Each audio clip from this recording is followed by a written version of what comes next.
Finally back on the Lincoln on stuff that is not body work. All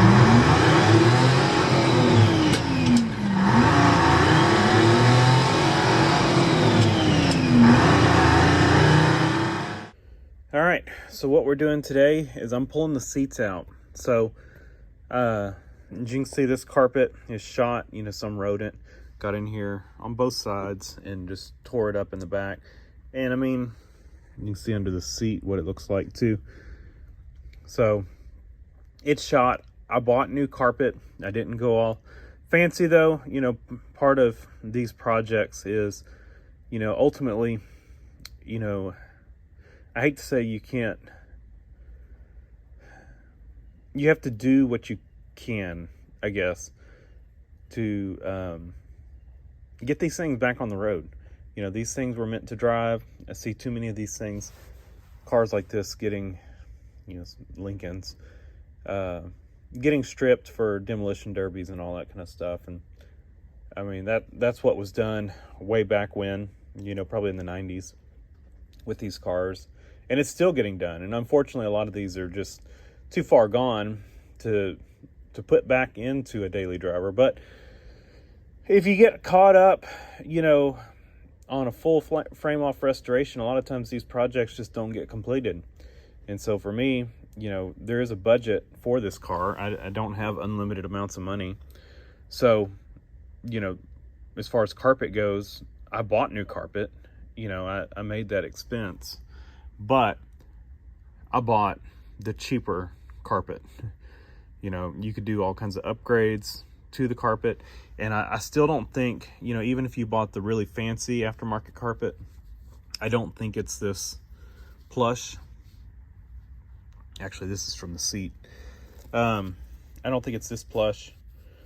I'd love to have it. This is like indoor carpet plush. And I just don't think it, you might get something like this. So this is what's on the underside of the seat or the back side of the seat.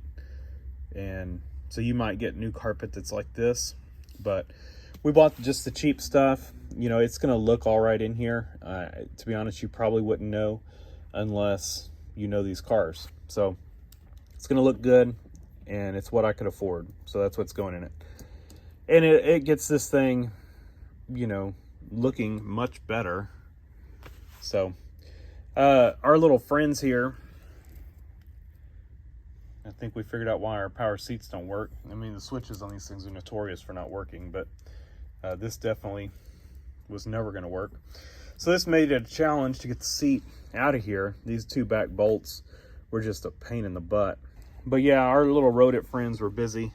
And you can see, I mean, even if this carpet wasn't torn up, I think you would still have to pull it out and clean it. I mean, that's nasty.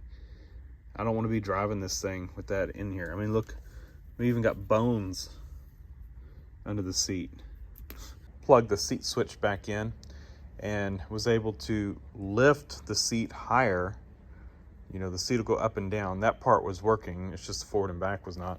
So lifted it all the way up, which then allowed me enough room between that bracket to get a box stand in. And I worked it back and forth, but I still broke it. So we'll have to get this bolt out and put a new bolt in. We're gonna go ahead and remove the seat belts before I pull the carpet out. And the reason for that is I've got new belts. So if you look, this one is, it's pretty, they're not new belts, but they're good used belts. And that one, it's in sad shape. So we've got some belts for it. So we're gonna go ahead and pull these out. I don't have the male or the female end. The guy had already tossed those when he junked the car, but he kept the shoulder belts. So we're gonna replace the shoulder belts.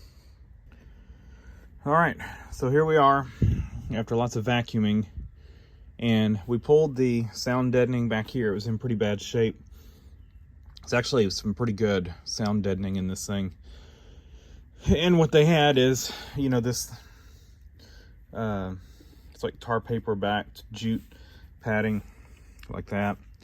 back here, but the tar paper part of it was just crumbly, which most of this probably would be if you disturbed it too much. So we're gonna try to preserve as much as possible because it is good sound deadening.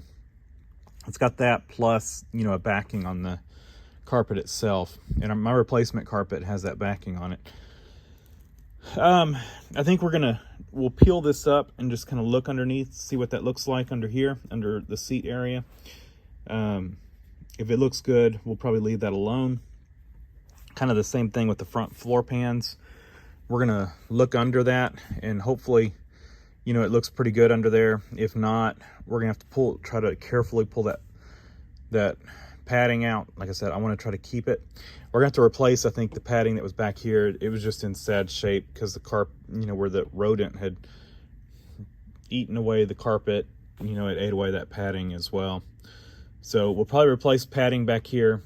It had also, you know, sat in water back here, you know, because this thing, I guess at some point sat outside, or maybe once the barn fell on it, water was leaking. I don't know, you know. I mean, it was under a barn. I just don't know, you know, how well it was keeping it watertight, I guess. We've got what I've seen, a couple little pinholes. I had seen one from underneath. So we got one there and one right there. So we'll take a wire wheel and clean all this up. See what we're left with. If it's just a couple little pinholes, I'll probably, you know, we'll treat the rust and do all that, and probably, you know, we may just fiberglass it. And I really don't know. I'm just trying to decide, but that may be the best route to go here. We are not cutting metal out. We're not getting that far into this project, especially if it's just like 2 little pinholes. You know, if we had big holes, we would start looking at cutting stuff out, but we're just not doing that at this point. And then we'll treat all of it and paint this, and, you know, try to ensure that it lives on. I don't see any holes over there. That side, you know, it's orange and rusty, but it's not like scaly like this side was. I guess this side maybe leaked worse. I really don't know. That side over there has got a low spot with a vent, maybe. I don't know what it is, but it probably drained water through that thing, which probably saved that side. Like I said, it's orange, but it's mostly smooth metal. So we'll clean that up. All right, so we just slid this padding back. If I don't have any help right now, but if I had some help, I could probably get it out of here. But I figure for right now, if I can just slide it back, because we've already cleaned up this area, that'll allow us to at least look and see what we got going on up here. I wanted to see if we needed to do any work up here, and we do. So we definitely need to paint it. You know, they've got these other pans here, one over there too that's in really rough shape, and all it really is to there's recesses in this floor, that side for the wiring, you know, and it's just made to give it a smooth area. And this is why we pull stuff like that out. So that panel is actually got channels that kind of direct this airflow.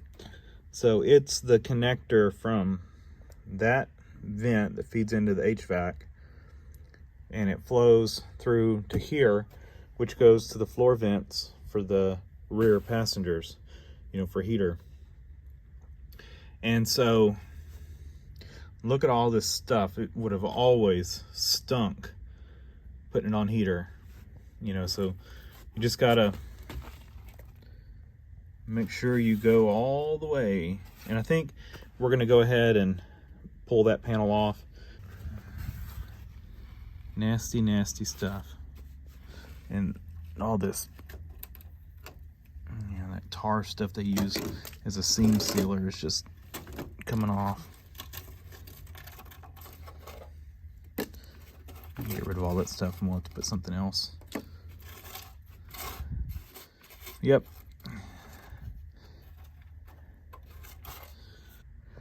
All right, I think we got the front stripped down about as far as we're gonna go. Now we're gonna need to throw the wire wheel on the grinder and get busy. I'm guessing these are seat relays. I may see if I can get these, depending on what the price is. They've definitely seen some water. I'm guessing one for each seat. Seems like an awful place to put these things. And then over there, you know, you got all those wiring connections. I think what I'm going to do there, any of these wire connections, I'm going to go ahead and just unplug them, take a look at them, see what they look like, clean them up if they need to, and at least spray some deoxit on them, plug them back in just to make sure we've got good connections. You know, that's all kind of stuff you want to do while you're here, you know. Still got to deal with this guy. I think I am going to weld a nut on it. I think that's going to be our easiest route. Cover all this stuff with fiberglass blanket, but I do want to try to get this padding out before we do that. This padding that went over the hump, it kind of disintegrated, as well as this one. Just really was no way to get it out without that backing breaking on it. So we're going to have to redo that padding, this padding, and then this back padding. Again, we're going to try to keep the front. I'm going to have to get some help to try to get this thing out of here.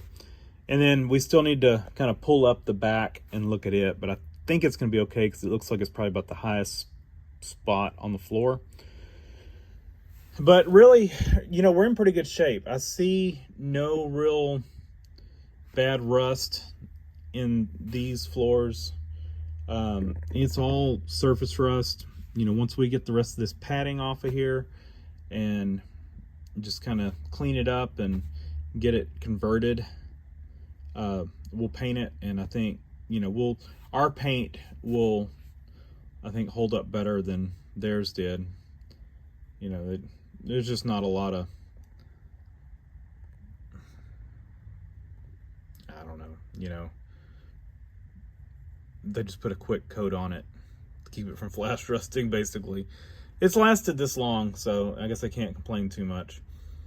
But we'll get some good paint on it, and I think it'll last my lifetime. And we'll keep this thing dry. That's the main thing. Well,